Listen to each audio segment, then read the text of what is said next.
নমস্কার বন্ধু, আমি সুমন বিশ্বাস। প্রতিদিন নয় আজও স্বপ্নিল বাংলা ক্লাসের পক্ষ থেকে সকল শিক্ষার্থী বন্ধুকে স্বাগত। দেখো তো তোমরা অবাক যাচ্ছ যে স্যার কোথাও তো স্বপ্নিল বাংলা লেখা নেই, কোথাও তো আপনার বোর্ডটা খুঁজে পাচ্ছি না। তাহলে স্যার কি ব্যাপার? আসলে বললাম বন্ধু, আমার এখন অনেক দূরে পোস্টিং, কিন্তু তোমাদের কথা মাথায় রেখে ওই বললাম আমার প্রিয় যে ধন আব্বাস ভাই আছে তার রুমে আমি এখন অবস্থান করি। এবার সেখানটাই থেকে তোমাদের লক্ষ্যে কিন্তু এখন আমার সেই ভিডিও করা। তাই দেখো এর কি দেখো আলমারি কি করেছি, বসে বসেই চার্ট তৈরি করে এখানে লাগিয়েছি। তাহলে কতটা ভালোবাসে ভাবো, ওর বাড়িটাকে আমার এখন স্টাডি রুম করে ফেলেছি। আজকে ওরা হচ্ছে স্যার তো হাতে আবার সে আদর্শ লিপি একটা জোগাড় করেছে নতুন। হ্যাঁ, তোমার জন্য তোমাদের জন্য আদর্শ লিপি আব্বাস কিনে এনেছে আমার জন্য। স্যার পড়ালে ভালো করেই পড়ান, সেই কারণে আজ আদর্শ লিপি হাতে নিয়ে কিন্তু পড়াতে বসেছি। এইবার আদর্শ লিপি নিয়েছি, দেখো এখানে আবার চার্টও নিয়েছি, সরচার্ট। তাহলে স্যার কাজটা কি? নিশ্চয়ই কাজটা কিন্তু রয়েছে। কি রয়েছে? এই যে সরচার্ট তার সঙ্গে আদর্শ লিপির একটা পার্থক্য তোমাদের দেখাবো, যে পার্থক্যটা কি হয়ে আছে এবং কোন জিনিসটা কি সেই জিনিসটা তোমাদের কিন্তু বোঝানোর চেষ্টা কিন্তু করবো। দেখো বন্ধু, তোমরা এখানে দেখতে পাচ্ছ এই যে যে আকার, রস্বইকার, দীর্ঘইকার, হ্রস্ব উকার, দীর্ঘ উকার, ঋকার, একার, ঐকার, ওকার, ঔকার, অর্থাৎ এই জিনিসটাকে বলা হচ্ছে কার। কার কি জিনিস তোমাদের পড়িয়েছিলাম? স্বরবর্ণের সংক্ষিপ্ত রূপকে কার বলা হয়। তাহলে প্রত্যেকটা স্বরবর্ণকে সংক্ষেপে এটা লেখা আছে। আজ আমি কিন্তু এটা পড়াচ্ছি না, এটা আমার পড়ানোর বিষয় নয়। আমার পড়ানোর বিষয়টা কি বলতো? এই যে দেখো তার নিচে যে ব্যঞ্জন আছে, ব্যঞ্জনের সঙ্গে দেখো এখানে যোগ করা হয়েছে। এই যোগটা কি করা হলো, এবং এখানে আধুনিক যেহেতু চার্ট সেখানে একটা জিনিস নেই। এই জন্য হচ্ছে আমার আদর্শ লিপি বইটা নিয়ে, যে আদর্শ লিপিতে কোন জিনিসটা ছিল আর আধুনিক যুগে এখানে কোন জিনিসটা কিন্তু নেই, এবং কেন নেই সেই জিনিসটা কিন্তু বোঝানোর চেষ্টা করব, এবং তার গুরুত্ব কত সেটাও কিন্তু দেখাবো। বিষয়টা দেখো বন্ধু, একটু মিলাও, একটু খেয়াল করো। দেখো এই যে এখানটায় লেখা ছিল, দেখো এই যে কয় আকার, এই দেখো এই যে এখানে কি কয় আকার আছে, এখানে কিন্তু শুধু থ দিয়ে শুরু করা ছিল, এখানে ক দিয়ে নেই। থ থ বর্ণটাকে ব্যবহার করা হয়েছে। তাহলে এখানে শুধু থ ছিল, কিন্তু এখানে কোনো থ নেই। দেখো বইটা দেখো পুরো আদর্শ লিপিতে, সেখানে কিন্তু এখানে থ নেই, থয়ে আকার দিয়ে শুরু করা হয়েছে। তারপরে এই যে তারপর থয়ে রস্বইকার, এবার দেখো কয় আকার কয় রস্বইকার। এবার এখানে খেয়াল করো, অর্থাৎ এই বইটায় আদর্শ লিপিতে শুধু থটা নেই, আবার কি আছে এখানে থয়ে ঔতে শেষ ছিল, অর্থাৎ এই যে দেখো এই যে থয়ে ঔতে শেষ, তারপরে থয়ে অরেশ্বর, থয়ে বিসর্গ। তাহলে এই যে দুটো যেখানে আধুনিক চাটে নেই, আর এই যে শুধু থটা যেটা এই আদর্শ লিপিতে নেই, ব্যাপারটা কি, এই পার্থক্যটা কেন হয়ে গেল এবং ওর যুক্তিটা কোথায় রয়েছে, আজ কিন্তু সেটা তোমাদের শেখানোর চেষ্টা করব। দেখো বন্ধু, অর্থাৎ এইটা কি, এইটা হচ্ছে ব্যঞ্জন বর্ণের সঙ্গে স্বরবর্ণের যে কারের কারের যোগটা। ক্লিয়ার? কিভাবে যোগ হয়েছে একটু হিসাব করে তোমাদের বলে দিই। দেখো আমরা জানি কার সাধারণত ব্যঞ্জনের সঙ্গে যুক্ত হয়। ক্লিয়ার? তাহলে দেখো থ এখানে একটা ব্যঞ্জন, এই যে থ একটা ব্যঞ্জন, তাহলে ব্যঞ্জনের সঙ্গে এই কারটা যোগ হবে, এটা স্বাভাবিক জিনিস। এবং তোমাদের এটা শিখেছিলাম, আমাদের 11টা স্বরবর্ণ রয়েছে, 11টা স্বরবর্ণের মধ্যে 10 খানার কার রয়েছে, একটার কার নেই। আসলে কার আছে তাকে দেখতে পাই না, নামের ক্ষেত্রে কার বলি, কিন্তু আমরা চোখে সেই চিহ্নটাকে কিন্তু দেখতে পাই না। যেমন বলি তো অ কার, আ কার, তাহলে এই যে অকে কার বলি, দেখো কারের কোনো চিহ্ন আছে, এখানে কারের কোনো চিহ্ন লেখা হয়েছে, এখানে কারের কোনো চিহ্ন লেখা নেই, কিন্তু অ কার, এই যে কারের চিহ্ন হয় না, কার কোন কারের? অকারের। তাই অকারকে শূন্য বিভক্তি বলা হয়, বা বিলীন বর্ণ বলা হয়, বা লিলীন বর্ণ বলা হয়, বা নিহিত বর্ণ বলা হয়। ঠিক আছে, যেহেতু ওর চিহ্ন হয় না, তাই এখানে দেখো থয়ের সঙ্গে সেই জিনিসটা লাগানো হয়নি। কিন্তু একটু খেয়াল করবে, প্রত্যেকটা বর্ণ উচ্চারণ করতে গেলে তার সঙ্গে কি উচ্চারিত হয়? যে কোনো ব্যঞ্জন উচ্চারণ করতে গেলে কারিন অ উচ্চারিত হয়। যেমন ক, খ, গ, ঘ, অর্থাৎ দেখো অটা কন্টিনিউ কিন্তু প্রত্যেকটা ব্যঞ্জনের সঙ্গে কিন্তু উচ্চারিত হয়ে যাচ্ছে। তাই এখানে থয়ের সঙ্গে কিন্তু অ লাগালেও কি না লাগালেও কি, অর্থাৎ এর সঙ্গে কিন্তু অ রয়েছে। অর্থাৎ প্রথমে অ কার দিয়ে শুরু, এটা বোঝানোর জন্য শুধু থটাকে কিন্তু লেখানো হয়েছে। শুধু থ মিন্স থয়ের সঙ্গে কিন্তু অকারটা রয়েছে। বোঝা গেল বন্ধু? শুধু থ মিন্স থয়ের সঙ্গে অকার রয়েছে। তাহলে প্রত্যেকটা যে 11টা বর্ণ আছে, 11টা বর্ণের মধ্যে 10টার কার চোখে দেখতে পারি, আর অয়েরটা চোখে দেখতে পারি না, কিন্তু অয়ের তো একটা কার থাকা উচিত। এই কারণে কিন্তু এখানে শুধু থ দিয়ে লেখা হয়েছে। দেখো আদর্শ লিপিতে কয় আকার দিয়ে শুরু করা হয়েছে, শুধু ক কিন্তু নেই, কিন্তু উচিত ছিল শুধু ক এই বইটায় থাকা। ঠিক আছে, তাহলে বুঝতে সুবিধা হয়। তাই কিছু বইতে আমরা দেখবো এই যে অটা দিয়ে এরকম শুধু থ দিয়ে লেখা নেই, কিছুতে থয়ে আকার দিয়ে কিন্তু অ দিয়ে কিন্তু লেখা রয়েছে। বোঝা গেল বন্ধু? যেমন এখানটায় কিন্তু এই যে অটা এখানে দিয়ে লেখা আছে, এই বইটা যেমন কিন্তু দিয়ে কিন্তু লেখা নেই। কিন্তু ছেলেদের উচিত এই যে এইভাবে, তবে বুঝতে কিন্তু সুবিধা।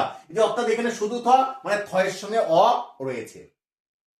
তারপর দেখো এই যে আকার, তাহলে এই যে আকারটা, তাহলে অ দিয়ে প্রথম শুরু স্বরবর্ণ, তাহলে শুধু থ, থ থ প্লাস অ।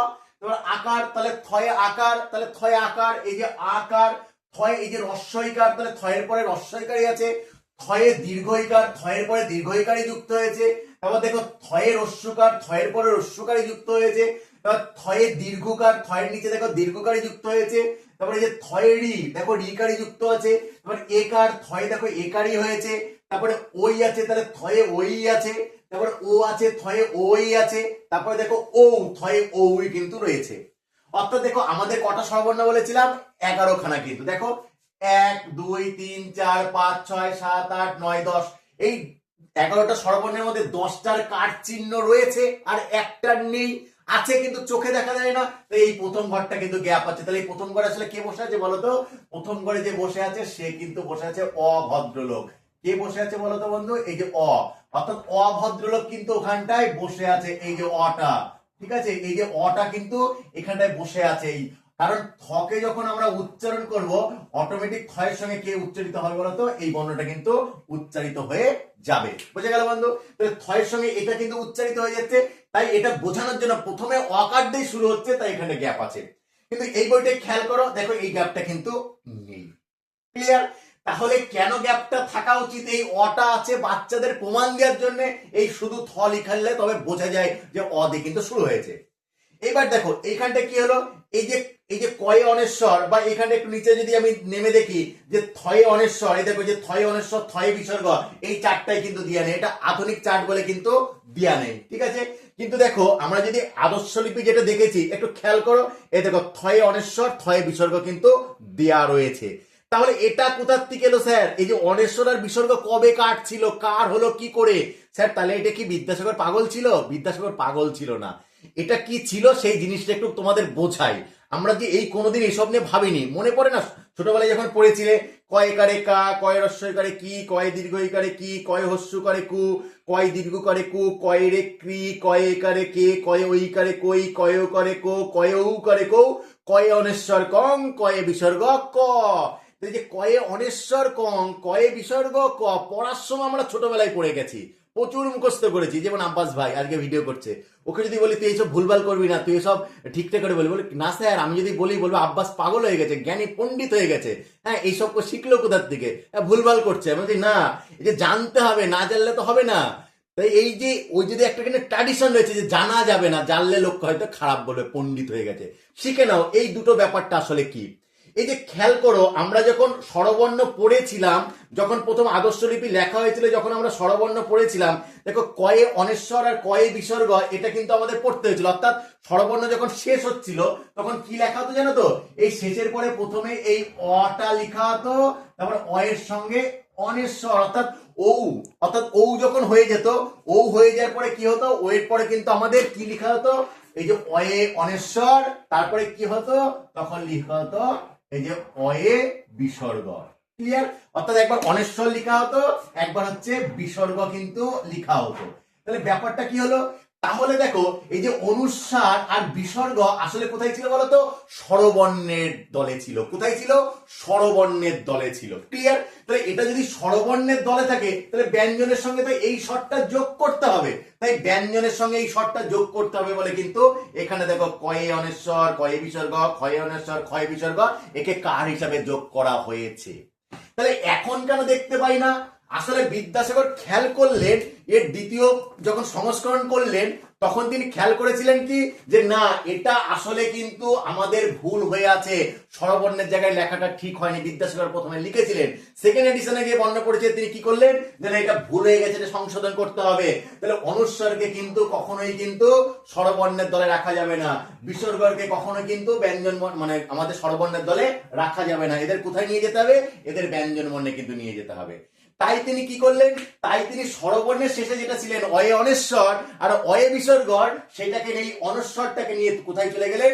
ব্যঞ্জন বর্ণের একবারে শেষে। মনে পড়ে অনস্বর বিসর্গ চন্দ্রবিন্দু, তাই অনস্বরকে নিয়ে গেলেন ব্যঞ্জন বর্ণের শেষে, বিসর্গকে নিয়ে গেলে কিন্তু ব্যঞ্জন বর্ণের শেষে। এই যে তিনি লিপিটাকে আদর্শভাবে মানে সাজিয়েছিলেন, বাংলা যে লিপি, সেই লিপিকে তিনি আদর্শভাবে ছাপিয়েছিলেন, তাই তার নাম হয়ে গেলে কিন্তু আদর্শ লিপি। এই যে স্বর আর ব্যঞ্জনের সঠিক অবস্থান কি হওয়া উচিত সেই সঠিক অবস্থান দেখিয়েছিলেন বলে তার নাম হচ্ছে আদর্শ লিপি কিন্তু হয়েছে। তাহলে দেখে যে অয় অনস্বর, তাহলে এখানে কেন লেখা নেই? লেখা উচিত নয়, কারণ এখন তো আর অনস্বর তো স্বরবর্ণের দলে নেই, তাহলে তাকে স্বরবর্ণের দলে লেখা যাবে না।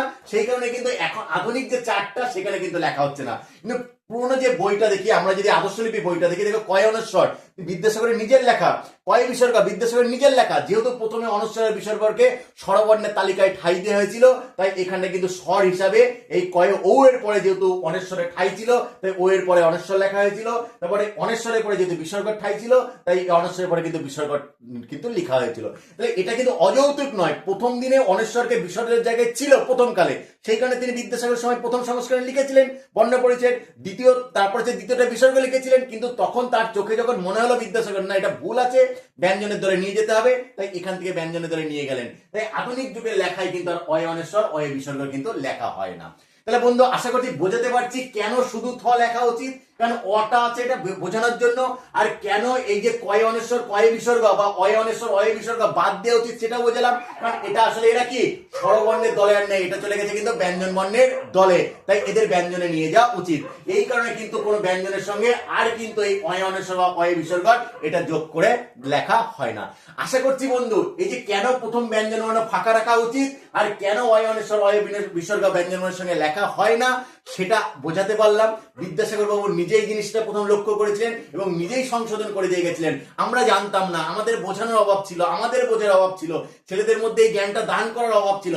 আজ আমি যথাসম্ভব চেষ্টা করলাম তোমাদের এই বিষয়টা বুঝিয়ে দেওয়ার জন্য। যদি ঠিকঠাক বন্ধুবাবু তোমাদের বোঝাতে পারি ভালো কথা, তোমরা যদি না বুঝে থাকো অবশ্যই কমেন্ট বক্সে গিয়ে আমার কমেন্ট করবে, আমি যথাসম্ভব তার উত্তর দেবো। এবং যদি আমার ভিডিওটা বা পড়ানোটা বোঝানোটা ভালো হয়ে থাকে অবশ্যই বন্ধু তোমরা কমেন্ট করবে, শেয়ার করবে এবং আরো আমাকে কিন্তু ভিডিও করার অনুপ্রেরণা যোগাবে। আজকের ক্লাসটা এই পর্যন্তই, সবাই ভালো থাকবে। নমস্কার বন্ধু।